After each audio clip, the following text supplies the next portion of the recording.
Hello guys, welcome to the online lecture.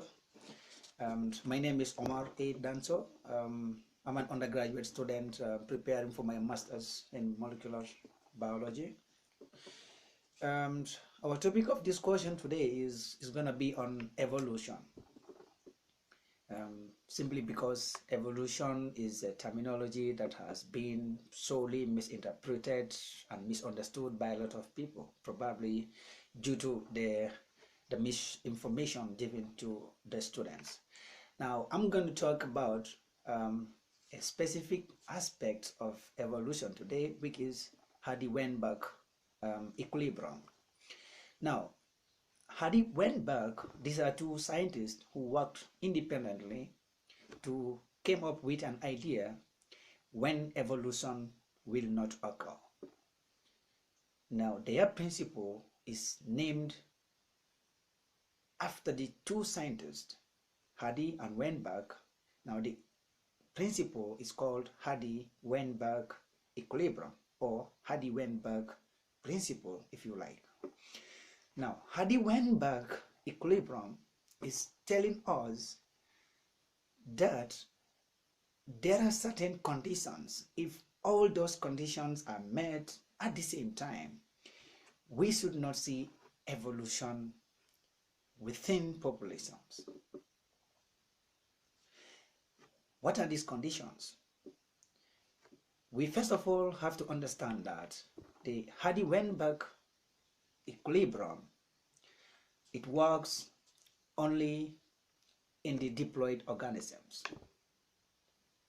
Haploid organisms are not included in this principle. That is one thing that we have to put at the back of our mind. Now, after knowing that this principle works only on the diploid organisms, now let's look at the conditions that must be met in order for us not to be able to realize evolution taking place from one generation to the other. Now we are going to start with condition one. If you can see these things very well, the first condition is there should be no natural selection. And the second condition says that there should be no mutation.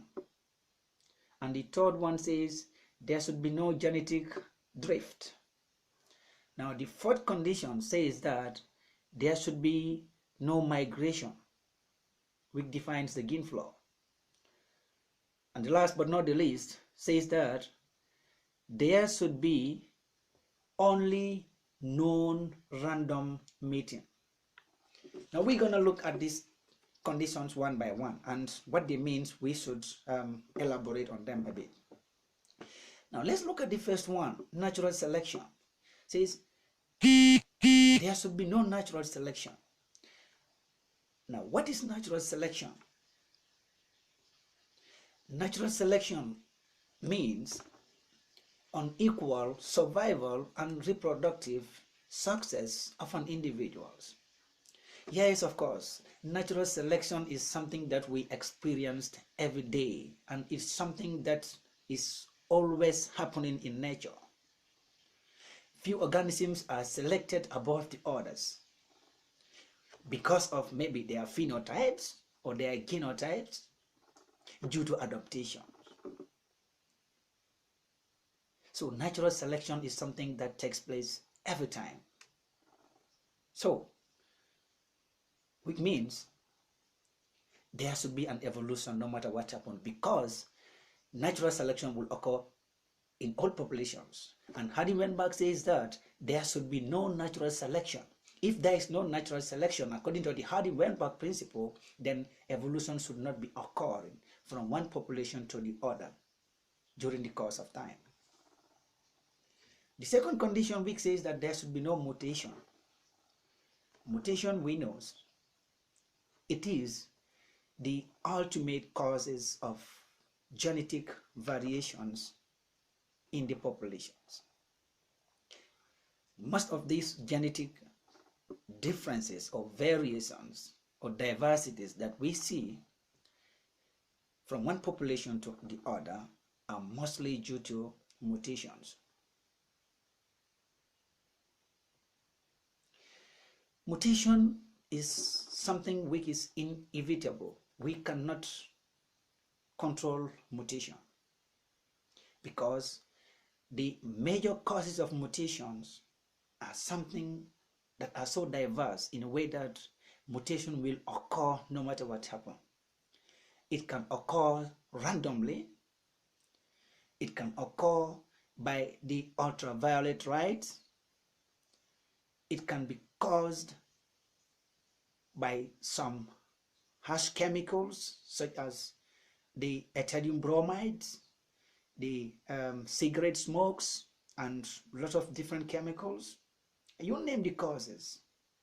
So mutation is something that is occurring in our system every time, continuously. Though most of them are neutral, and some are harmful, and some are beneficial. But mutation is something that occurs. Now, when mutation occurs in our system, it creates new alleles. Now, when it creates new alleles, it makes or it causes the two populations to differ in terms of their allele frequencies. And if two populations have different allele frequencies, that is the definition of evolution. Because evolution is the differences in the allele frequencies from one generation to the other. That is evolution.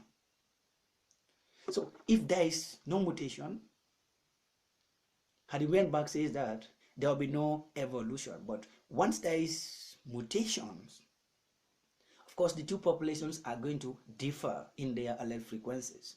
So it means this is also not possible. There is no living cell that would not undergo true mutation. Let's look at the third factor that Weinberg says that should not be taking place if we want to see a population that is not going to go through evolution. It says there should be no genetic drift. Now, the genetic drift is the random changes in the allele frequencies in the populations, but only by chance. Just by chance. What does that mean? Here is an example. Let's assume that there is going to be an earthquake here. Now, do we expect the earthquake to choose certain individuals that are going to survive and say these other individuals, I'm going to kill all of them? No. Actually, when an earthquake is to occur, or when it occurs, it kills whatever. And those individuals that managed to survive, they only survived only by chance. And that's why genetic drift is very, very, very important, because it is only by chance. And this genetic drift, it has more impact on the small populations, because when a drift occurs in a small population, most of the alleles are deleted. So when that occurs, it affects small population a lot. It can even lead to the termination of the whole population. And that is why the concept of genetic drift, it works mostly, it has higher impact on the small population than the large population. So when there is a genetic drift in a population, then we should be expecting evolution, because that is what Weinberg says. But if there is no genetic drift, then the two populations of this population and the other population, they are going to have what you call different allele frequencies, meaning that evolution should be taking place from one generation to the next. Let's look at the fourth one. Weinberg says that there should be no migration. If there is no migration, then there is going to be no evolution. This is also not possible,